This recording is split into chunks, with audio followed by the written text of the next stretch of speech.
abashed by the cold calm of its snowy marble and the silent gravity of the white-robed attendants, unconsciously lowers his voice and tries to keep his feet from shuffling, like one in a temple.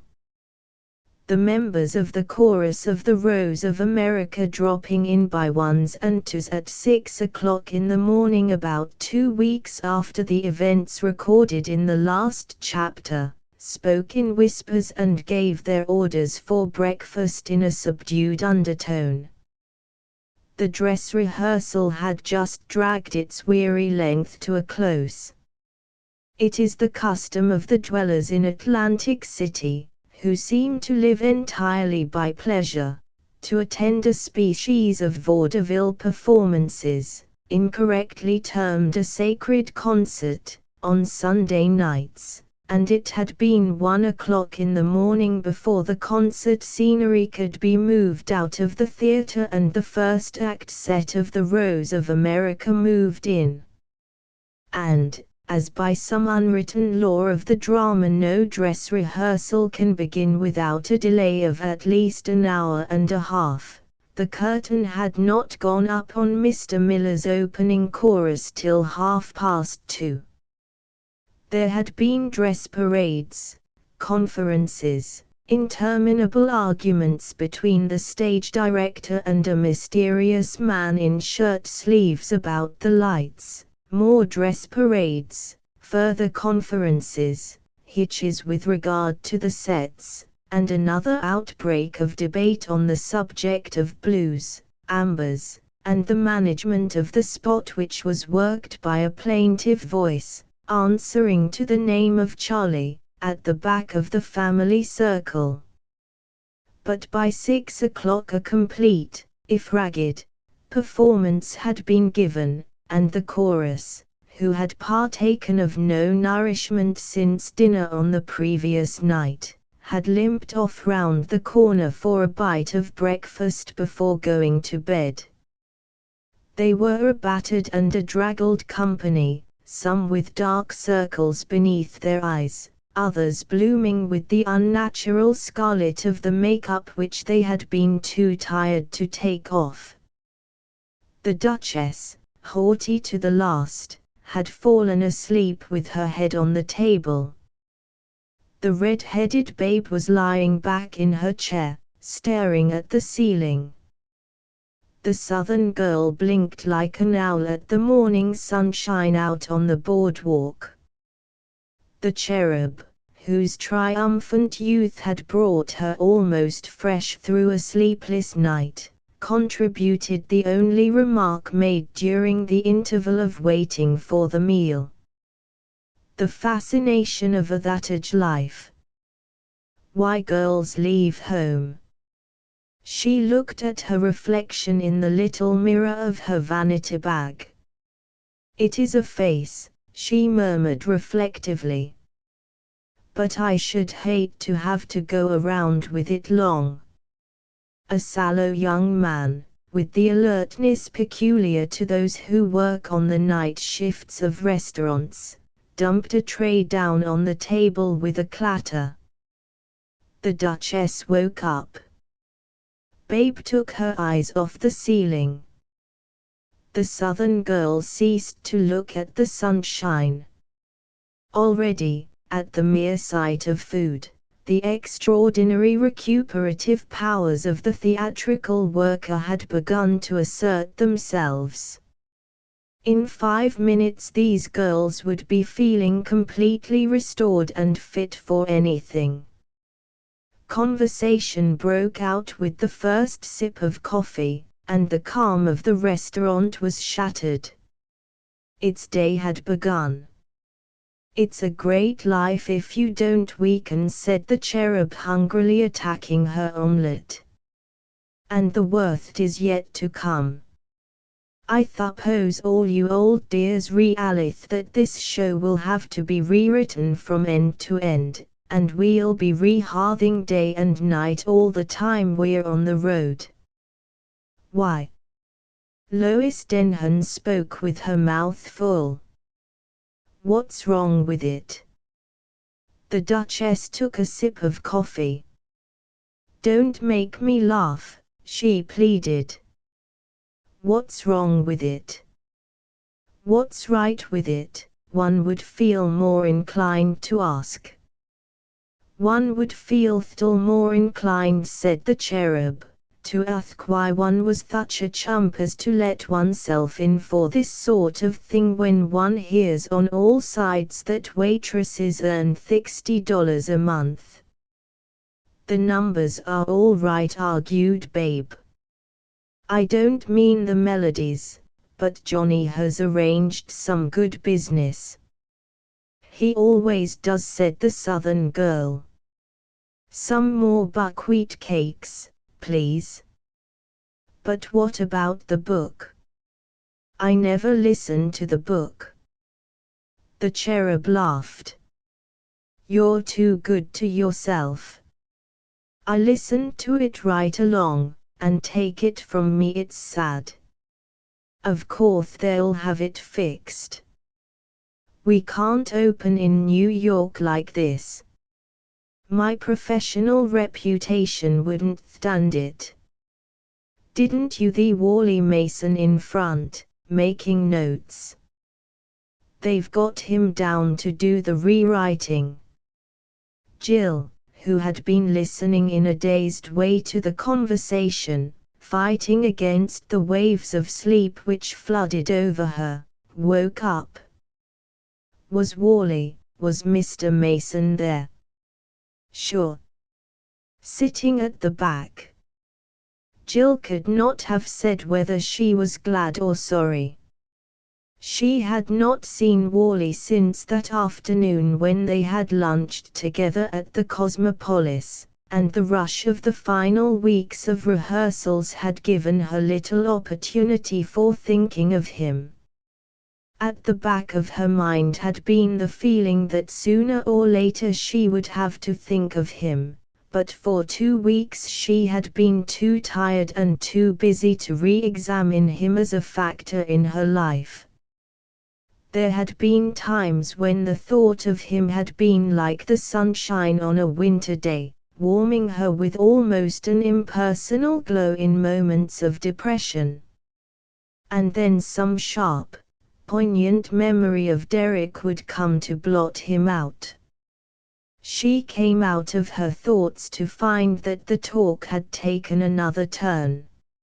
"And the worst of it is," the cherub was saying, "we shall rehearse all day and give a show every night and work ourselves to the bone, and then, when they are good and ready, they'll fire one of us."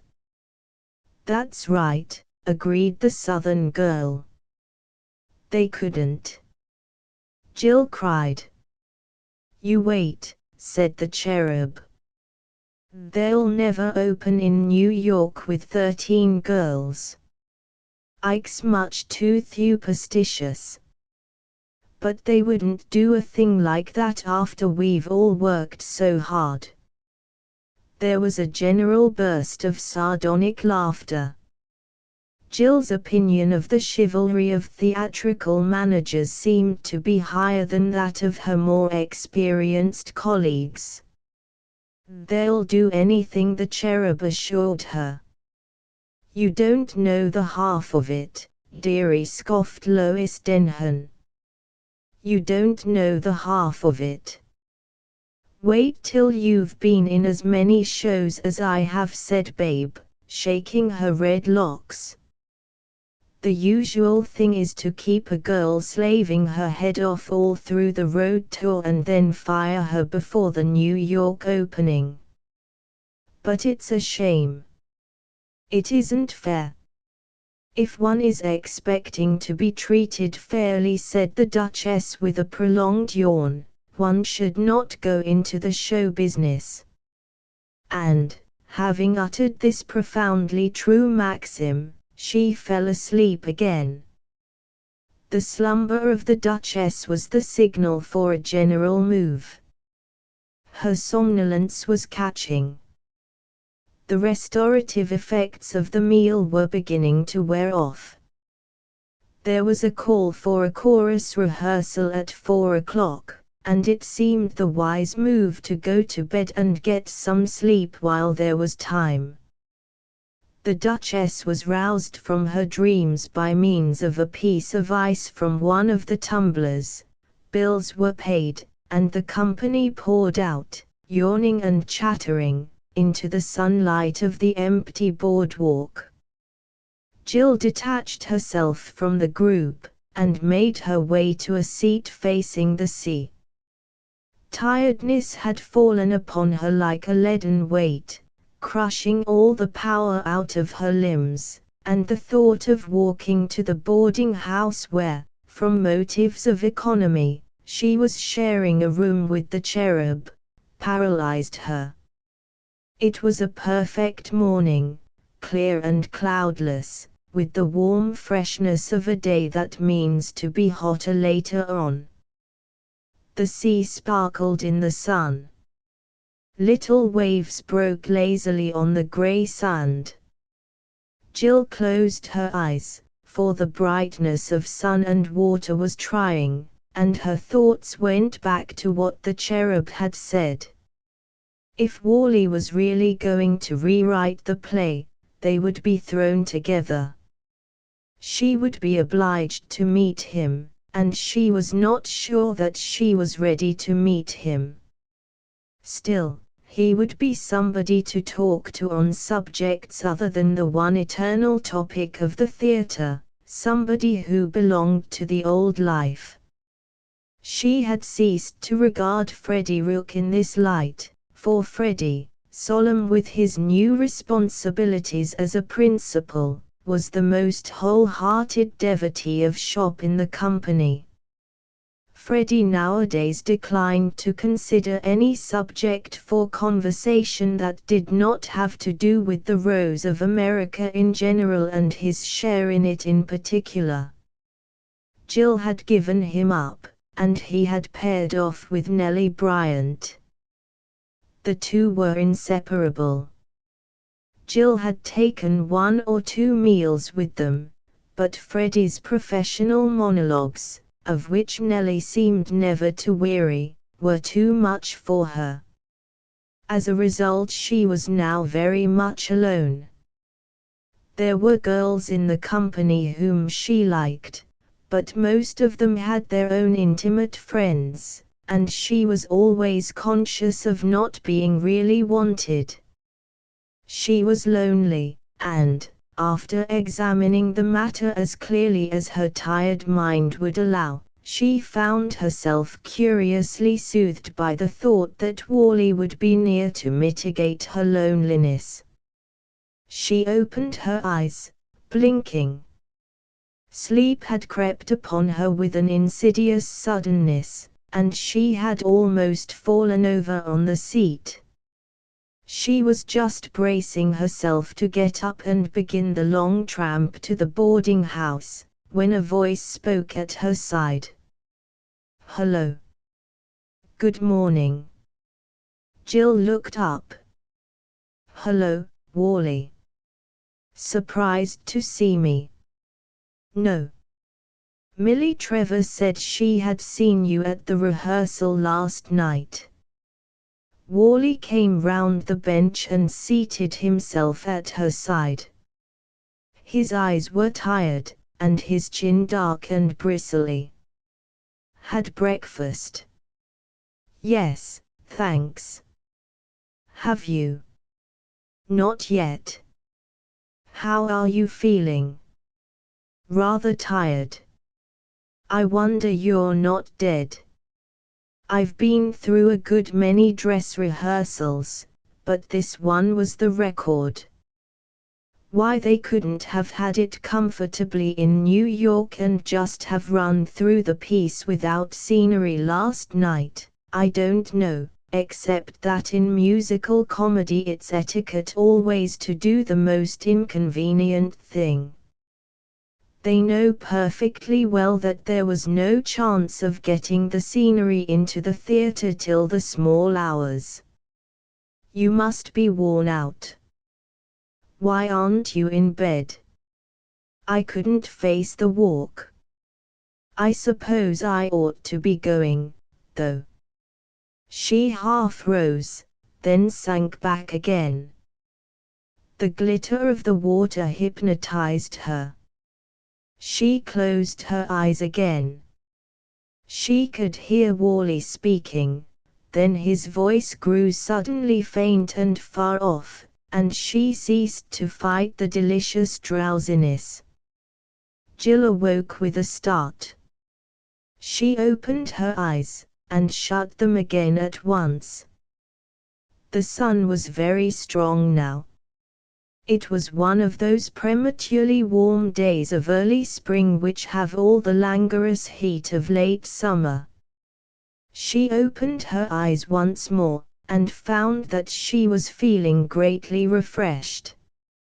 She also discovered that her head was resting on Wally's shoulder. "Have I been asleep?" Wally laughed. "You have been having what you might call a nap." He massaged his left arm vigorously. "You needed it. Do you feel more rested now?" "Good gracious. Have I been squashing your poor arm all the time? Why didn't you move? I was afraid you would fall over. You just shut your eyes and toppled sideways." "What's the time?" Wally looked at his watch. "Just on 10. 10. Jill was horrified. "Why, I have been giving you cramp for about 3 hours. You must have had an awful time." "Oh, it was all right. I think I dozed off myself. Except that the birds didn't come and cover us with leaves. It was rather like the babes in the wood." "But you haven't had any breakfast. Aren't you starving?"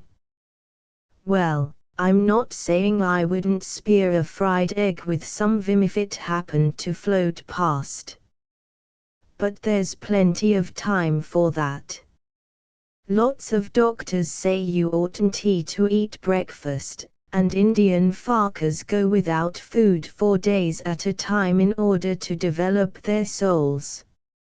Shall I take you back to wherever you're staying? You ought to get a proper sleep in bed. Don't dream of taking me. Go off and have something to eat." "Oh, that can wait. I'd like to see you safely home." Jill was conscious of a renewed sense of his comfortingness. There was no doubt about it, Wally was different from any other man she had known. She suddenly felt guilty, as if she were obtaining something valuable under false pretenses. "Wally." "Hello. You oughtn't to be so good to me." "Nonsense. Where's the harm in lending a hand, or, rather, an arm, to a pal in trouble? You know what I mean." "I can't, that is to say, it isn't as though. I mean." Wally smiled a tired, friendly smile. "If you're trying to say what I think you're trying to say, don't. We had all that out 2 weeks ago. I quite understand the position. You mustn't worry yourself about it." He took her arm, and they crossed the boardwalk. "Are we going in the right direction?" "You lead the way. I know exactly how you feel. We're old friends, and nothing more. But, as an old friend, I claim the right to behave like an old friend. If an old friend can't behave like an old friend, how can an old friend behave?" And now we'll rule the whole topic out of the conversation. "But perhaps you're too tired for conversation." "Oh, no. Then I will tell you about the sad death of young Mr. Pilkington. What? Well, when I say death, I use the word in a loose sense. The human giraffe still breathes, and I imagine, from the speed with which he legged it back to his hotel when we parted, that he still takes nourishment. But really he is dead. His heart is broken. We had a conference after the dress rehearsal, and our friend Mr. Gobble told him in no uncertain words, "In the whole course of my experience I have never heard words less uncertain, that his damned rotten highbrow false alarm of a show," I am quoting Mr. Gobble, "would have to be rewritten by alien hands." And these are them. On the right, alien right hand. On the left, alien left hand. Yes, I am the instrument selected for the murder of Pilkington's artistic aspirations. I'm going to rewrite the show. In fact, I have already rewritten the first act and most of the second. Gobble foresaw this contingency and told me to get busy 2 weeks ago, and I've been working hard ever since.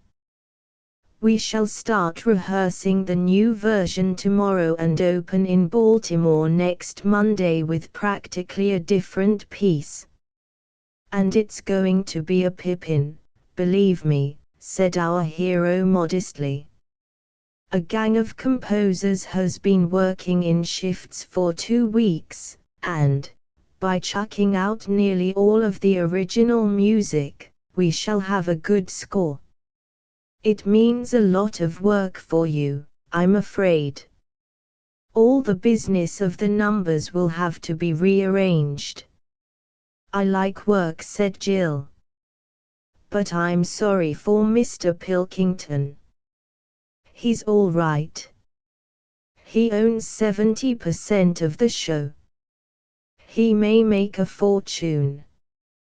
He's certain to make a comfortable sum. That is, if he doesn't sell out his interest in Peak, or Dudgeon, if you prefer it. From what he said at the close of the proceedings, I fancy he would sell out to anybody who asked him. At least, he said that he washed his hands of the piece. He's going back to New York this afternoon, won't even wait for the opening. Of course, I'm sorry for the poor chap in a way, but he had no right, with the excellent central idea which he got, to turn out such a rotten book. Oh, by the way. Yes. Another tragedy.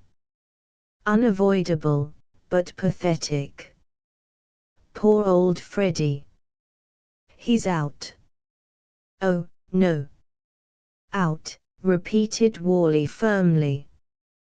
But didn't you think he was good last night? He was awful.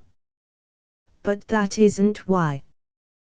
Gobble wanted his part rewritten as a Scotchman, so as to get McAndrew, the fellow who made such a hit last season in Hoots, Mon. That sort of thing is always happening in musical comedy. You have to fit parts to suit whatever good people happen to be available at the moment. My heart bleeds for Freddie, but what can one do? At any rate, he isn't so badly off as a fellow was in one of my shows. In the second act he was supposed to have escaped from an asylum, and the management, in a passion for realism, insisted that he should shave his head. The day after he shaved it, they heard that a superior comedian was disengaged and fired him. It's a ruthless business. The girls were saying that one of us would be dismissed. Oh, I shouldn't think that's likely. I hope not. So do I. What are we stopping for? Jill had halted in front of a shabby-looking house, one of those depressing buildings which spring up overnight at seashore resorts and start to decay the moment the builders have left them. I live here. Here. Wally looked at her in consternation. But Jill smiled. We working girls have got to economize. Besides, it's quite comfortable, fairly comfortable, inside, and it's only for a week. She yawned. I believe I'm falling asleep again. I'd better hurry in and go to bed. Goodbye, Wally dear. You've been wonderful. Mind you go and get a good breakfast. When Jill arrived at the theatre at 4 o'clock for the chorus rehearsal, the expected blow had not fallen. No steps had apparently been taken to eliminate the 13th girl whose presence in the cast preyed on Mr. Gobble's superstitious mind. But she found her colleagues still in a condition of pessimistic foreboding. Wait, was the gloomy watchword of the Rose of America chorus. The rehearsal passed off without event. It lasted until 6 o'clock, when Jill, the cherub, and 2 or 3 of the other girls went to snatch a hasty dinner before returning to the theatre to make up. It was not a cheerful meal. Reaction had set in after the over-exertion of the previous night, and it was too early for first-night excitement to take its place. Everybody, even the cherub, whose spirits seldom failed her, was depressed, and the idea of an overhanging doom had grown. It seemed now to be merely a question of speculating on the victim, and the conversation gave Jill, as the last addition to the company, and so the cause of swelling the ranks of the chorus to the unlucky number, a feeling of guilt. She was glad when it was time to go back to the theatre. The moment she and her companions entered the dressing room, it was made clear to them that the doom had fallen. In a chair in the corner, all her pretense and affectation swept away in a flood of tears, sat the unhappy Duchess, the center of a group of girls anxious to console, but limited in their ideas of consolation to an occasional pat on the back and an offer of a fresh pocket handkerchief. "It's tough, honey," somebody was saying as Jill came in. Somebody else said it was fierce, and a third girl declared it to be the limit. A fourth girl, well-meaning but less helpful than she would have liked to be, was advising the victim not to worry. The story of the disaster was brief and easily told. The Duchess, sailing in at the stage door, had paused at the letterbox to see if Cuthbert, her faithful auto salesman, had sent her a good luck telegram. He had, but his good wishes were unfortunately neutralized by the fact that the very next letter in the box was one from the management, crisp and to the point, informing the Duchess that her services would not be required that night or thereafter. It was the subtle meanness of the blow that roused the indignation of the Rose of America chorus, the cunning villainy with which it had been timed. Poor May, if she'd opened tonight, they'd have had to give her 2 weeks' notice or her salary. But they can fire her without a cent just because she's only been rehearsing and hasn't given a show. The Duchess burst into fresh flood of tears. "Don't you worry, honey," advised the well-meaning girl who would have been in her element looking in on job with Bildad the Shuhite and his friends. "Don't you worry. It's tough," said the girl who had adopted that form of verbal consolation. "It's fierce," said the girl who preferred that adjective. The other girl, with an air of saying something new, repeated her statement that it was the limit. The Duchess cried forlornly throughout. She had needed this engagement badly. Cora's salaries are not stupendous, but it is possible to save money by means of them during a New York run, especially if you have spent 3 years in a milliner's shop and can make your own clothes, as the Duchess, in spite of her air of being turned out by Fifth Avenue modists, could and did.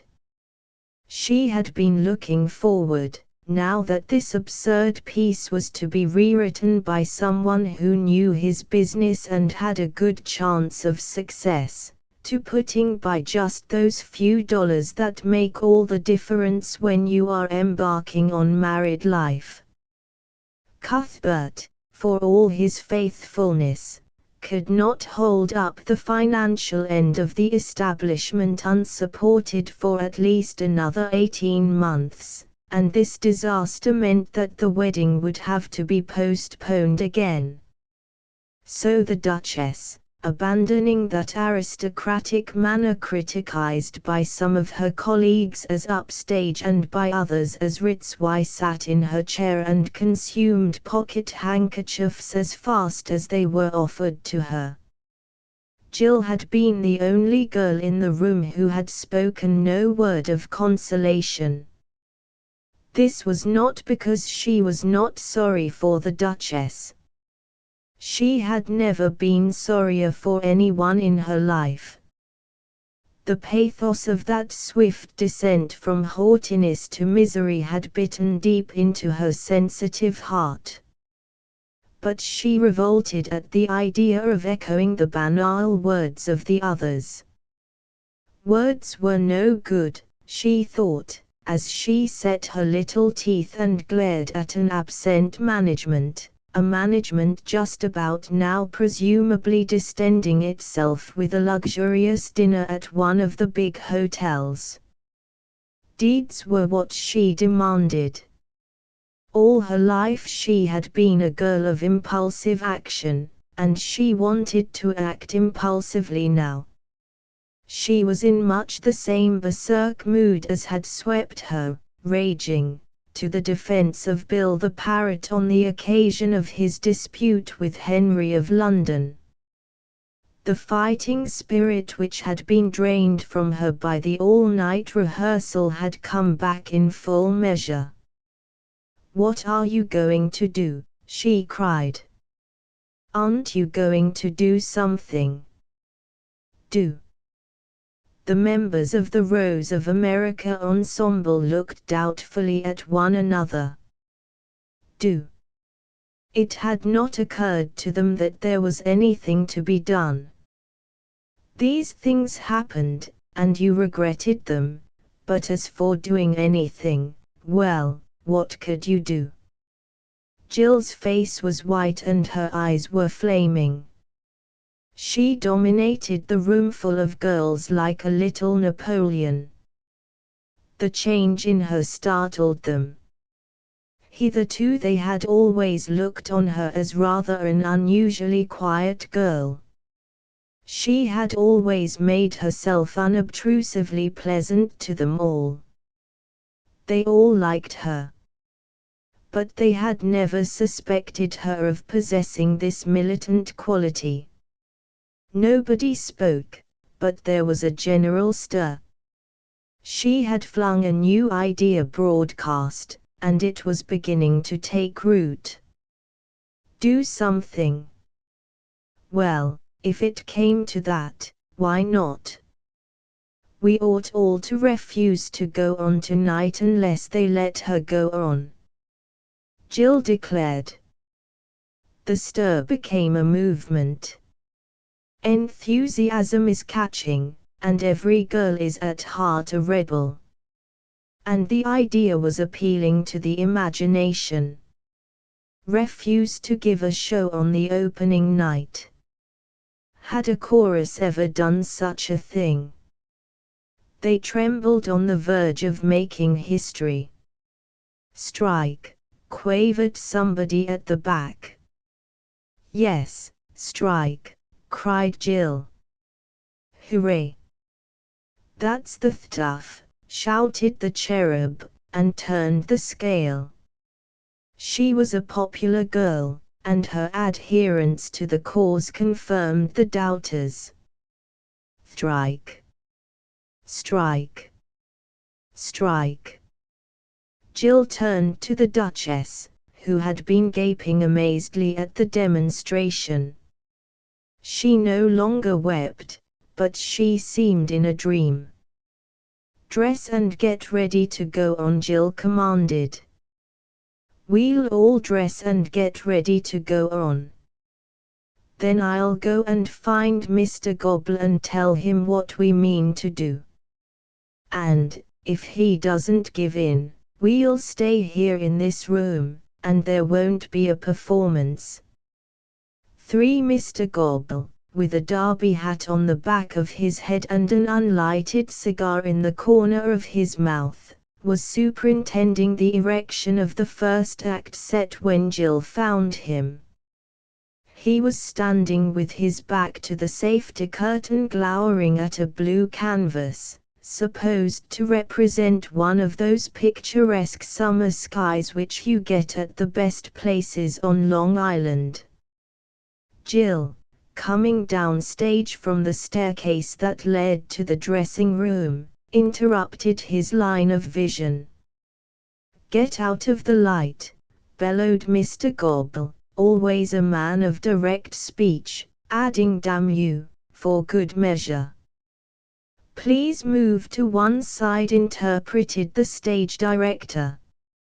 "Mr. Gobble is looking at the set." The head carpenter, who completed the little group, said nothing. Stage carpenters always say nothing. Long association with fussy directors has taught them that the only policy to pursue on opening nights is to withdraw into the silence, wrap themselves up in it, and not emerge until the enemy has grown tired and gone off to worry somebody else. "It don't look right," said Mr. Gobble, cocking his head on one side. "I see what you mean," Mr. Gobble assented the stage director obsequiously. "It has perhaps a little too much, not quite enough. Yes, I see what you mean." "It's too damn blue," rasped Mr. Gobble, impatient of the vacillating criticism. "That's what's the matter with it." The head carpenter abandoned the silent policy of a lifetime. He felt impelled to utter.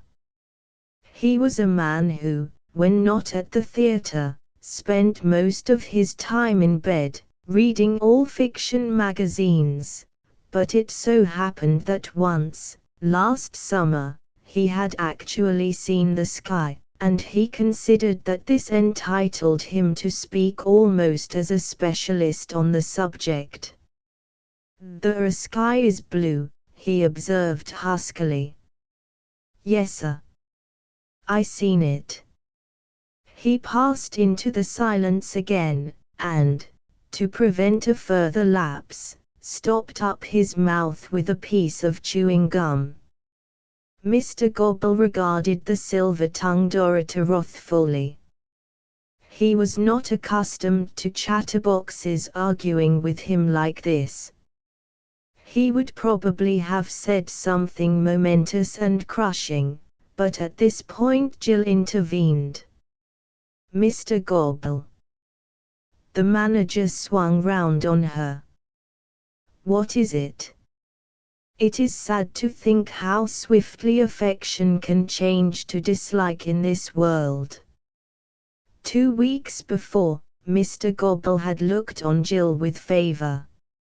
She had seemed good in his eyes. But that refusal of hers to lunch with him, followed by a refusal some days later to take a bit of supper somewhere, had altered his views on feminine charm.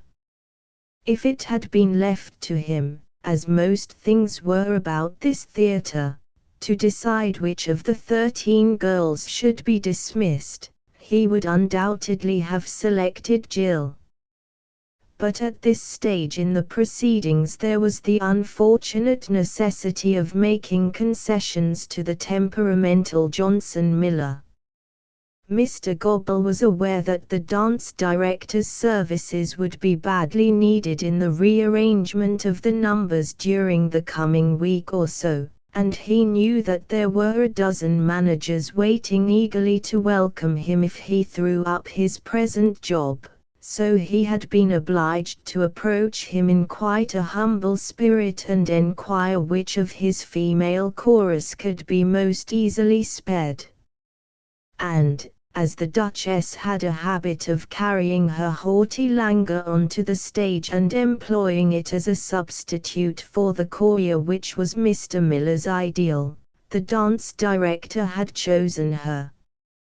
To Mr. Gobble's dislike of Jill, therefore, was added now something of the fury of the baffled potentate.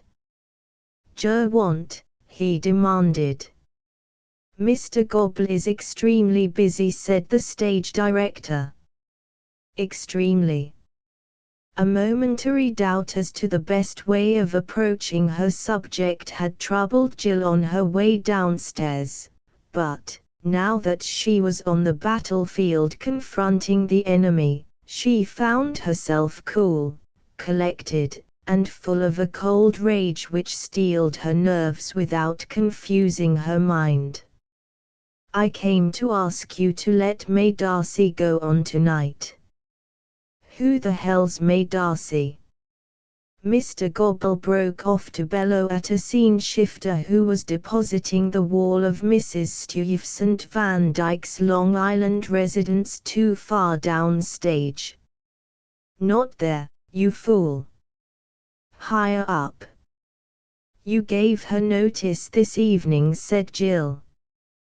"Well, what about it?"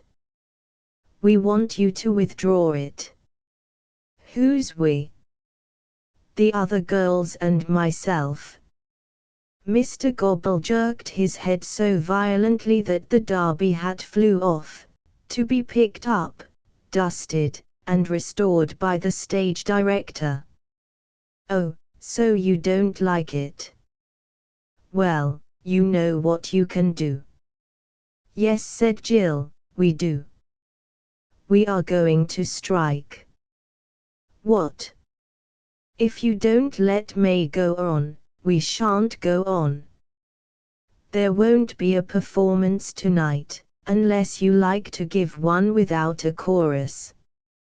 "Are you crazy?" "Perhaps.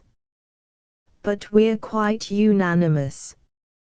Mr. Gobble, like most theatrical managers, was not good at words over 2 syllables. "You're what?" "We've talked it over, and we've all decided to do what I said."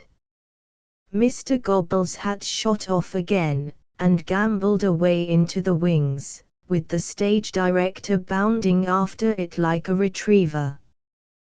"Whose idea's this?" demanded Mr. Gobble.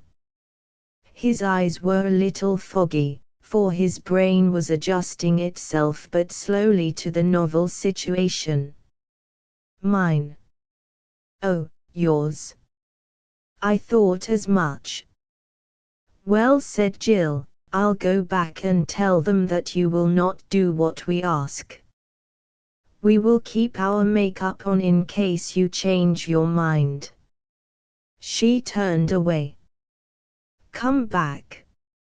Jill proceeded toward the staircase. As she went, a husky voice spoke in her ear. "Go to it, kid. You're all right. The head carpenter had broken his Trappist vows twice in a single evening, a thing which had not happened to him since the night 3 years ago, when, sinking wearily into a seat in a dark corner for a bit of a rest, he found that one of his assistants had placed a pot of red paint there.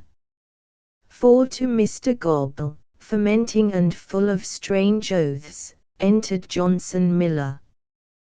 The dance director was always edgy on first nights, and during the foregoing conversation had been flitting about the stage like a white-haired moth. His deafness had kept him in complete ignorance that there was anything untoward afoot, and he now approached Mr. Gobble with his watch in his hand. 8:25, he observed. Time those girls were on stage. Mr. Gobble, glad of a concrete target for his wrath, cursed him in about 250 rich and well-selected words. "Ha," said Miller, hand to ear. Mr. Gobble repeated the last 111 words, the pick of the bunch. "Can't hear," said Mr. Miller regretfully. "Got a cold." The grave danger that Mr. Gobble, a thick-necked man, would undergo some sort of a stroke was averted by the presence of mind of the stage director, who, returning with the hat, presented it like a bouquet to his employer, and then, his hands being now unoccupied, formed them into a funnel and through this flesh and blood megaphone endeavored to impart the bad news. "The girls say they won't go on." Mr. Miller nodded. "I said it was time they were on." "They're on strike." "It's not," said Mr. Miller austerely, "what they like, it's what they're paid for. They ought to be on stage. We should be ringing up in 2 minutes."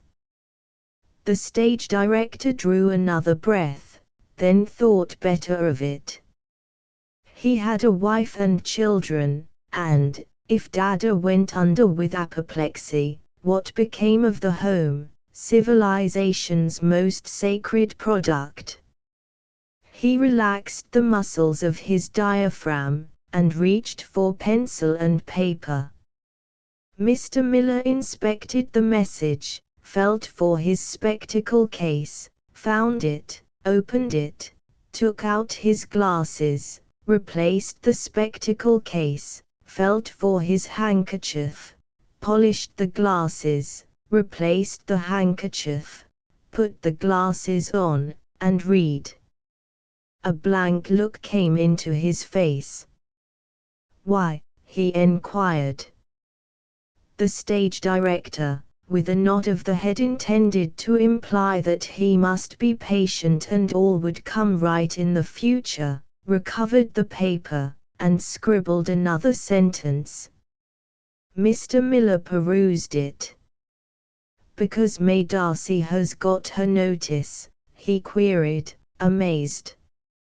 "But the girl can't dance a step." The stage director, by means of a wave of the hand, a lifting of both eyebrows, and a wrinkling of the nose, replied that the situation, unreasonable as it might appear to the thinking man, was as he had stated and must be faced.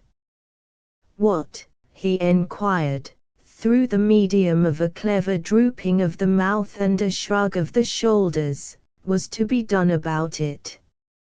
Mr. Miller remained for a moment in meditation. "I'll go and talk to them," he said. He flitted off, and the stage director leaned back against the asbestos curtain. He was exhausted, and his throat was in agony, but nevertheless he was conscious of a feeling of quiet happiness. His life had been lived in the shadow of the constant fear that some day Mr. Gobble might dismiss him. Should that disaster occur, he felt there was always a future for him in the movies. Scarcely had Mr. Miller disappeared on his peacemaking errand, when there was a noise like a fowl going through a quickset hedge, and Mr. Salzburg, brandishing his baton as if he were conducting an unseen orchestra, plunged through the scenery at the left upper entrance and charged excitedly down the stage. Having taken his musicians twice through the overture, he had for 10 minutes been sitting in silence, waiting for the curtain to go up. At last, his emotional nature cracking under the strain of this suspense, he had left his conductor's chair and plunged down under the stage by way of the musician's bolt hole to ascertain what was causing the delay. "What is it? What is it? What is it? What is it?" enquired Mr. Salzburg. "I wait and wait and wait and wait and wait. We cannot play the overture again. What is it? What has happened?" Mr. Gobble, that overwrought soul, had betaken himself to the wings, where he was striding up and down with his hands behind his back, chewing his cigar. The stage director braced himself once more to the task of explanation. "The girls have struck." Mr. Salzburg blinked through his glasses. "The girls," he repeated blankly. "Oh, damn it," cried the stage director, his patience at last giving way. "You know what a girl is, don't you?" "They have what?" "Struck. Walked out on us. Refused to go on." Mr. Salzburg reeled under the blow. "But it is impossible. Who is to sing the opening chorus?" In the presence of one to whom he could relieve his mind without fear of consequences, the stage director became savagely jocular. "That's all arranged," he said. "We're going to dress the carpenters in skirts. The audience won't notice anything wrong." "Should I speak to Mr. Gobble?" queried Mr. Salzburg doubtfully. "Yes, if you don't value your life," returned the stage director. Mr. Salzburg pondered. "I will go and speak to the children," he said. "I will talk to them. They know me. I will make them be reasonable." He bustled off in the direction taken by Mr. Miller, his coat-tails flying behind him. The stage director, with a tired sigh, turned to face Wally, who had come in through the iron pass door from the auditorium. "Hello," said Wally cheerfully. "Going strong. How's everybody at home?" "Fine. So am I. By the way, am I wrong, or did I hear something about a theatrical entertainment of some sort here tonight?" He looked about him at the empty stage. In the wings, on the prompt side, could be discerned the flannel-clad forms of the gentlemanly members of the male ensemble, all dressed up for Mrs. Stuyvesant Van Dyke's tennis party. One or two of the principals were standing perplexedly in the lower entrance. The OP side had been given over by general consent to Mr. Gobble for his perambulations. Every now and then he would flash into view through an opening in the scenery. "I understood that tonight was the night for the great revival of comic opera. Where are the comics, and why aren't they opping?" The stage director repeated his formula once more. The girls have struck. So have the clocks, said Wally. It's past 9. The chorus refused to go on. No, really. Just artistic loathing of the rotten piece, or is there some other reason? They are sore because one of them has been given her notice, and they say they won't give a show unless she's taken back. They've struck. That Mariner girl started it. She did. Wally's interest became keener. She would, he said approvingly.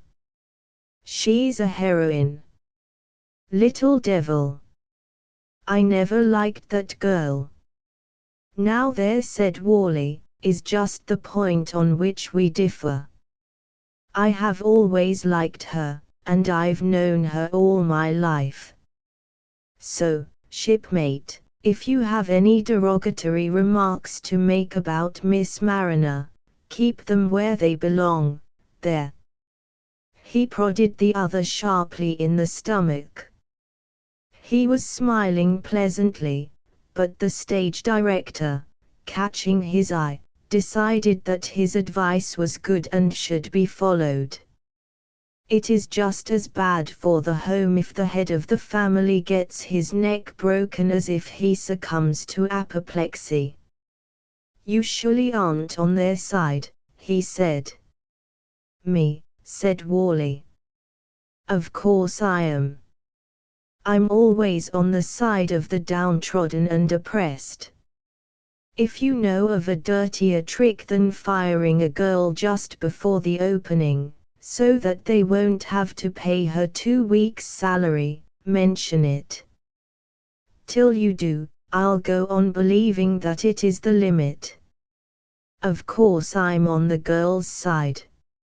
I'll make them a speech if they want me to, or head the procession with a banner if they are going to parade down the boardwalk.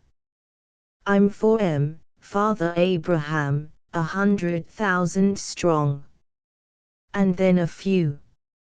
If you want my considered opinion, our old friend Gobble has asked for it and got it. And I'm glad, if you don't mind my quoting Pollyanna for a moment. I hope it chokes him. You'd better not let him hear you talking like that. Au contraire, as we say in the gay city, I'm going to make a point of letting him hear me talk like that. Just the impression that I fear any goblin in shining armor, because I don't. I propose to speak my mind to him. I would beard him in his lair, if he had a beard. Well, I'll clean shave him in his lair. That will be just as good. But hist. Whom have we here? Tell me, do you see the same thing I see? Like the vanguard of a defeated army, Mr. Salzburg was coming dejectedly across the stage. Well, said the stage director. They would not listen to me, said Mr. Salzburg brokenly. The more I talked, the more they did not listen. He winced at a painful memory. Miss Trevor stole my baton, and then they all lined up and sang the Star-Spangled Banner. Not the words, cried Wally incredulously. Don't tell me they knew the words.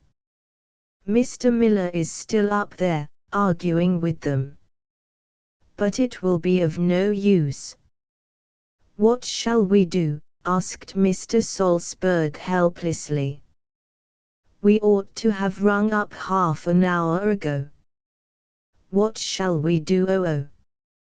We must go and talk to Gobble, said Wally. Something has got to be settled quick. When I left, the audience was getting so impatient that I thought he was going to walk out on us. He's one of those nasty, determined-looking men. So come along." Mr. Gobble intercepted as he was about to turn for another walk upstage, eyed the deputation sourly and put the same question that the stage director had put to Mr. Salzburg. "Well?" Worley came briskly to the point. "You'll have to give in," he said, "or else go and make a speech to the audience, the burden of which will be that they can have their money back by applying at the box office. These Joans of Arc have got you by the short hairs." "I won't give in." "Then give out," said Worley. "Or pay out, if you prefer it. Trot along and tell the audience that the $4.50 in the house will be refunded." Mr. Gobble gnawed his cigar.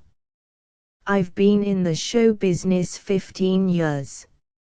I know. And this sort of thing has never happened to you before. One gets new experiences." Mr. Gobble cocked his cigar at a fierce angle, and glared at Worley.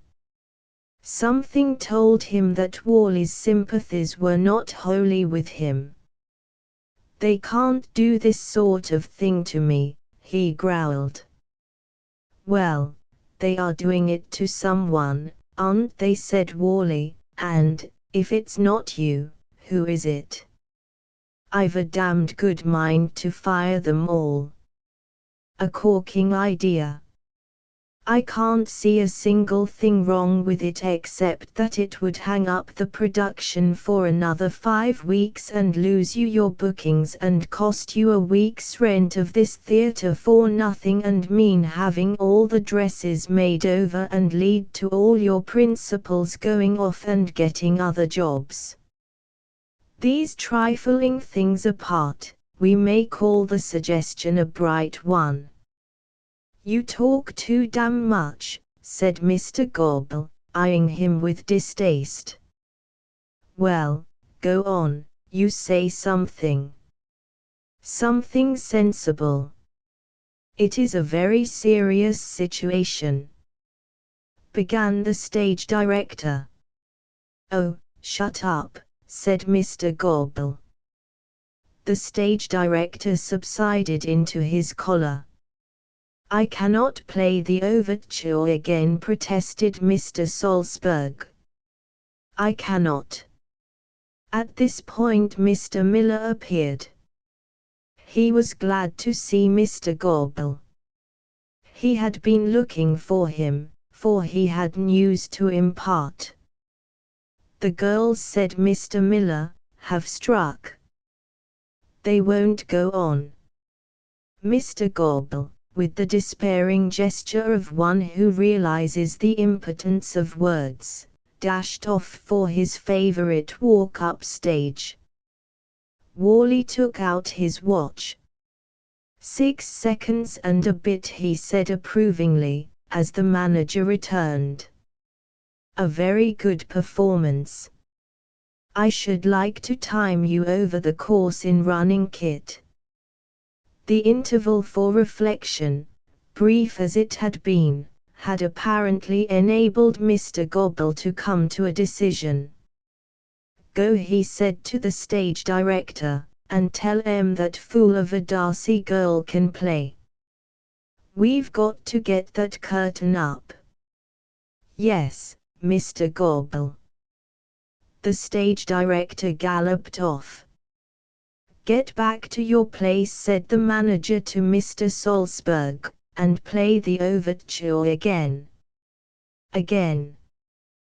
"Perhaps they didn't hear it the first 2 times," said Worley.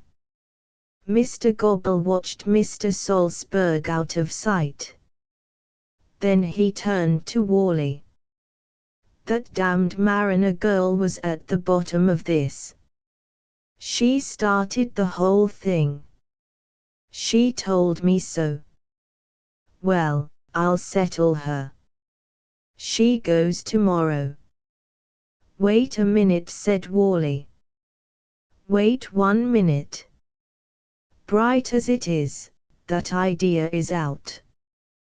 What the devil has it got to do with you? Only this, that if you fire Miss Mariner, I take that neat script which I've prepared and I tear it into 1,000 fragments. Or 900.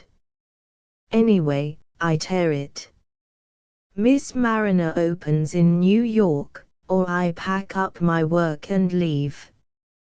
Mr. Gobble's green eyes glowed. Oh, you're stuck on her, are you? He sneered. I see. Listen, dear heart, said Wally, gripping the manager's arm. I can see that you are on the verge of introducing personalities into this very pleasant little chat. Resist the impulse.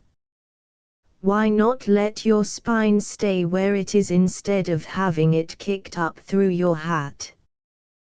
Keep to the main issue. Does Miss Mariner open in New York or does she not? There was a tense silence. Mr. Gobble permitted himself a swift review of his position. He would have liked to do many things to Wally, beginning with ordering him out of the theatre, but prudence restrained him. He wanted Wally's work.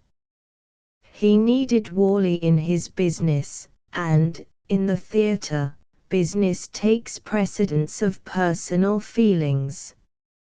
All right, he growled reluctantly. That's a promise, said Wally. I'll see that you keep it. He looked over his shoulder. The stage was filled with gala-colored dresses. The mutineers had returned to duty. Well, I'll be getting along. I'm rather sorry we agreed to keep clear of personalities, because I should have liked to say that, if ever they have a skunk show at Madison Square Garden, you ought to enter, and win the blue ribbon. Still, of course, under our agreement my lips are sealed, and I can't even hint at it. Goodbye. See you later, I suppose. Mr. Gobble, giving a creditable imitation of a living statue, was plucked from his thoughts by a hand upon his arm. It was Mr. Miller, whose unfortunate ailment had prevented him from keeping abreast of the conversation. What did he say? Enquired Mr. Miller, interested. I didn't hear what he said. Mr. Gobble made no effort to inform him. Chapter 17. The cost of the row. Otis Pilkington had left Atlantic City 2 hours after the conference which had followed the dress rehearsal, firmly resolved never to go near the Rose of America again. He had been wounded in his finest feelings. There had been a moment, when Mr. Gobble had given him the choice between having the piece rewritten and cancelling the production altogether, when he had inclined to the heroic course. But for one thing Mr. Pilkington would have defied the manager, refused to allow his script to be touched, and removed the play from his hands. That one thing was the fact that, up to the day of the dress rehearsal, the expenses of the production had amounted to the appalling sum of $32,859.68, all of which had to come out of Mr. Pilkington's pocket. The figures, presented to him in a neatly typewritten column stretching over 2 long sheets of paper, had stunned him. He had had no notion that musical plays cost so much. The costumes alone had come to $10,663.50, and somehow that odd 50 cents annoyed Otis Pilkington as much as anything on the list. A dark suspicion that Mr. Gobble, who had seen to all the executive end of the business, had a secret arrangement with the costumer whereby he received a private rebate, deepened his gloom. Why, for $10,663.50 you could dress the whole female population of New York State and have a bit left over for Connecticut. So thought Mr. Pilkington, as he read the bad news in the train. He only ceased to brood upon the high cost of costuming when in the next line but one there smote his eye an item of $498 for clothing. Clothing. Weren't costumes clothing?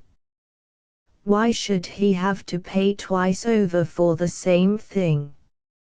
Mr. Pilkington was just raging over this, when something lower down in the column caught his eye.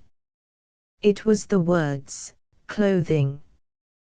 187.45. At this Otis Pilkington uttered a stifled cry, so sharp and so anguished that an old lady in the next seat, who was drinking a glass of milk, dropped it and had to refund the railway company 35 cents for breakages. For the remainder of the journey she sat with one eye warily on Mr. Pilkington, waiting for his next move. This adventure quieted Otis Pilkington down, if it did not soothe him. He returned blushingly to a perusal of his bill of costs, nearly every line of which contained some item that infuriated and dismayed him. Shoes, $213.50, he could understand, but what on earth was Academy? Real. $105.50. What was cuts? $15. And what in the name of everything infernal was this item for frames in which mysterious luxury he had apparently indulged to the extent of $94.50? Props occurred on the list no fewer than 17 times. Whatever his future, at whatever poor house he might spend his declining years, he was supplied with enough props to last his lifetime. Otis Pilkington stared blankly at the scenery that flitted past the train windows. Scenery. There had been 2 charges for scenery. Friedman, Samuel. Scenery, $3,711 and unit and wicks. Scenery, $2,120. He was suffering the torments of the ruined gamester at the roulette table. $32,859.68.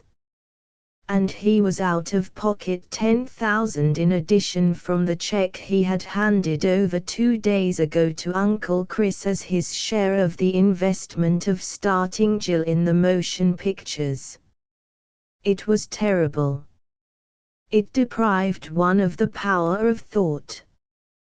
The power of thought, however, returned to Mr. Pilkington almost immediately, for, remembering suddenly that Roland Trevis had assured him that no musical production, except one of those elaborate girl shows with a chorus of 90, could possibly cost more than $15,000 at an outside figure, he began to think about Roland Trevis, and continued to think about him until the train pulled into the Pennsylvania station. For a week or more the stricken financier confined himself mostly to his rooms, where he sat smoking cigarettes, gazing at Japanese prints, and trying not to think about props and reel. Then, gradually, the almost maternal yearning to see his brainchild once more, which can never be wholly crushed out of a young dramatist, returned to him, faintly at first, then getting stronger by degrees till it could no longer be resisted. Otis Pilkington, having instructed his Japanese valet to pack a few simple necessaries in a suitcase, took a cab to the Grand Central Station and caught an afternoon train for Rochester, where his recollection of the route planned for the tour told him the Rose of America would now be playing. Looking into his club on the way, to cash a check, the first person he encountered was Freddie Rook. "Good gracious," said Otis Pilkington.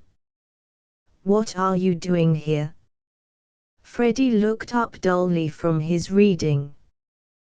The abrupt stoppage of his professional career, his life work, one might almost say, had left Freddie at a very loose end, and so hollow did the world seem to him at the moment, so uniformly futile all its so-called allurements, that, to pass the time, he had just been trying to read the National Geographic magazine. "Hello," he said. "Well, might as well be here as anywhere, what?" he replied to the other's question.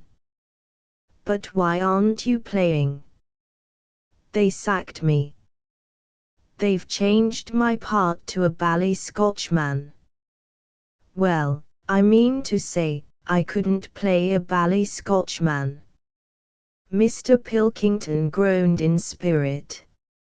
Of all the characters in his musical fantasy on which he prided himself, that of Lord Finchley was his pet. And he had been burked, murdered, blotted out, in order to make room for a bally Scotchman. "The character's called the McCussel of McCussel now," said Freddie somberly. "The McCussel of McCussel." Mr. Pilkington almost abandoned his trip to Rochester on receiving this devastating piece of information. "He comes on in Act 1 in kilts."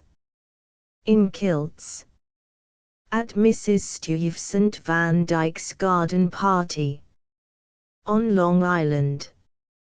"It isn't Mrs. Stuyvesant Van Dyke any longer," either said Freddie. "She's been changed to the wife of a pickle manufacturer." "A pickle manufacturer?" "Yes. They said it ought to be a comedy part." If agony had not caused Mr. Pilkington to clutch for support at the back of a chair, he would undoubtedly have wrung his hands. "But it was a comedy part," he wailed. "It was full of the subtlest, most delicate satire on society. They were delighted with it at Newport." "Oh, this is too much. I shall make a strong protest. I shall insist on these parts being kept as I wrote them. I shall. I must be going at once, or I shall miss my train." He paused at the door. "How was business in Baltimore?" "Rotten," said Freddie, and returned to his National Geographic magazine. Otis Pilkington tottered into his cab. He was shattered by what he had heard.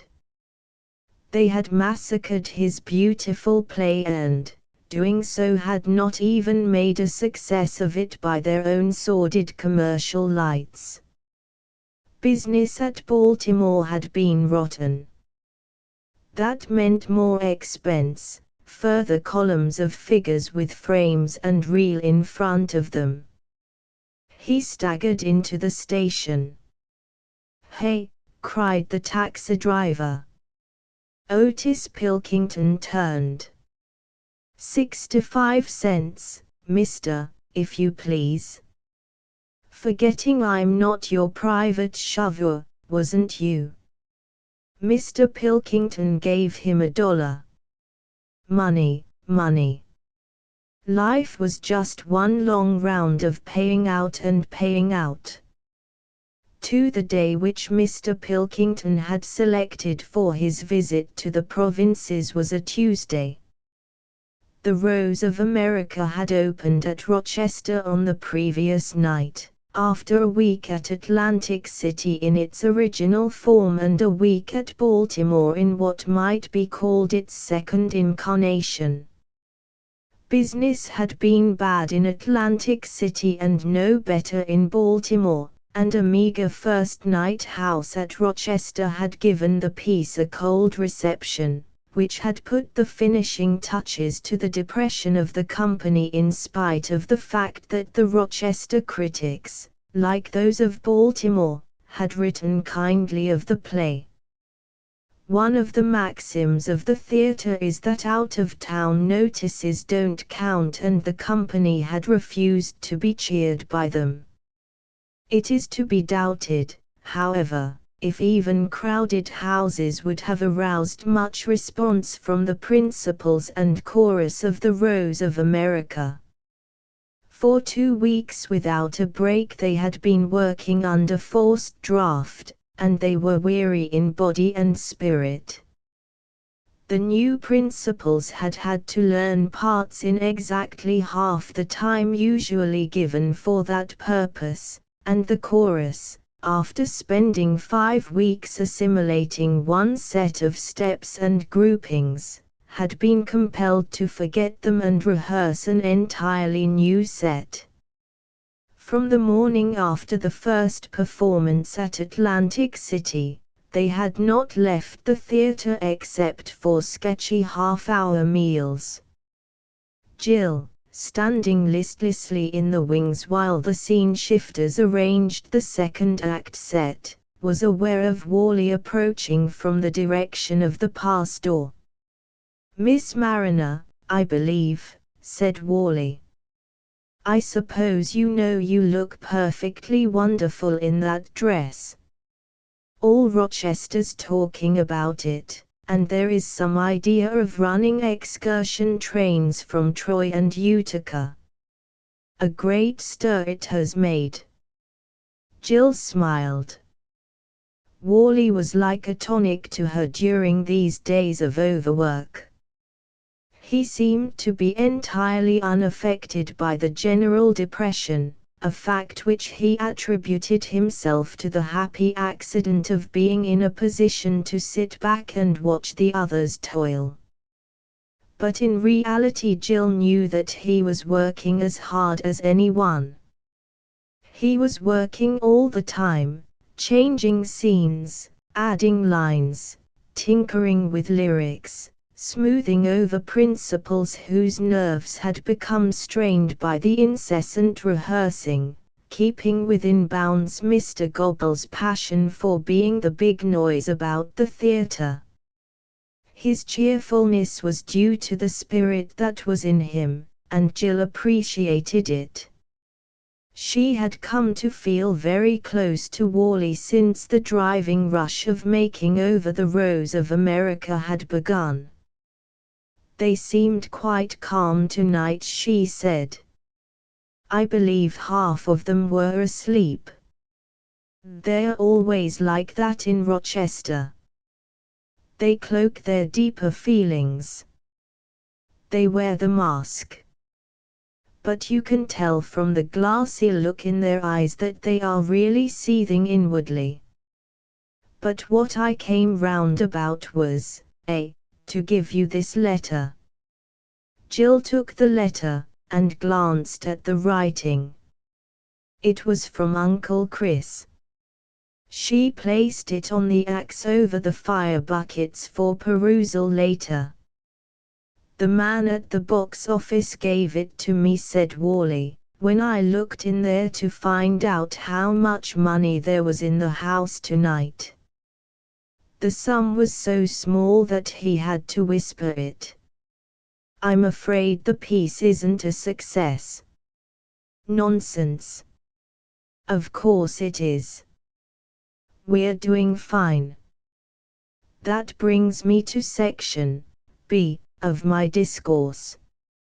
I met poor old Pilkington in the lobby, and he said exactly what you have just said, only at greater length. "Is Mr. Pilkington here?" "He appears to have run down on the afternoon train to have a look at the show. He is catching the next train back to New York. Whenever I meet him, he always seems to be dashing off to catch the next train back to New York. Poor chap. Have you ever done a murder? If you haven't, don't. I know exactly what it feels like, and it feels rotten." After 2 minutes' conversation with Pilkington, I could sympathize with Macbeth when he chatted with Banquo. He said I had killed his play. He nearly wept, and he drew such a moving picture of a poor helpless musical fantasy being lured into a dark alley by thugs and there slaughtered that he almost had me in tears too. I felt like a beetle-browed brute with a dripping knife and hands imbrued with innocent gore. Poor Mr. Pilkington. Once more you say exactly what he said, only more crisply. I comforted him as well as I could, told him all was for the best and so on, and he flung the box office receipts in my face and said that the piece was as bad a failure commercially as it was artistically. I couldn't say anything to that, seeing what a house we've got tonight, except to bid him look out to the horizon where the sun will shortly shine. In other words, I told him that business was about to buck up and that later on he would be going about the place with a sprained wrist from clipping coupons. But he refused to be cheered, cursed me some more for ruining his piece, and ended by begging me to buy his share of it cheap. "You aren't going to?" "No, I am not. But simply and solely for the reason that, after that fiasco in London, I raised my right hand, thus, and swore an oath that never, as long as I lived, would I again put up a cent for a production, were it the most obvious cinch on earth. I'm gun-shy. But if he does happen to get hold of anyone with a sporting disposition and a few thousands to invest, that person will make a fortune. This piece is going to be a gold mine." Jill looked at him in surprise. With anybody else but Wally she would have attributed this confidence to author's vanity. But with Wally, she felt, the fact that the piece, as played now, was almost entirely his own work did not count. He viewed it dispassionately, and she could not understand why, in the face of half-empty houses, he should have such faith in it. "But what makes you think so?" "We've been doing awfully badly so far." Wally nodded. "And we shall do awfully badly in Syracuse the last half of this week." "And why?" "For one thing, because the show isn't a show at all at present. Why should people flock to pay for seats for what are practically dress rehearsals of an unknown play? Half the principals have had to get up in their parts in 2 weeks, and they haven't had time to get anything out of them. They are groping for their lines all the time. The girls can't let themselves go in the numbers, because they are wondering if they are going to remember the steps. The show hasn't had time to click together yet. It's just ragged. Take a look at it in another 2 weeks. I know. I don't say musical comedy is a very lofty form of art, but still there's a certain amount of science about it. If you go in for it long enough, you learn the tricks, and take it from me that, if you have a good cast and some catchy numbers, it's almost impossible not to have a success. We've got an excellent cast now, and the numbers are fine. I tell you, as I tried to tell Pilkington, only he wouldn't listen, that this show is all right. There's a fortune in it for somebody. But I suppose Pilkington is now sitting in the smoking car of an eastbound train, trying to get the porter to accept his share in the piece instead of a tip.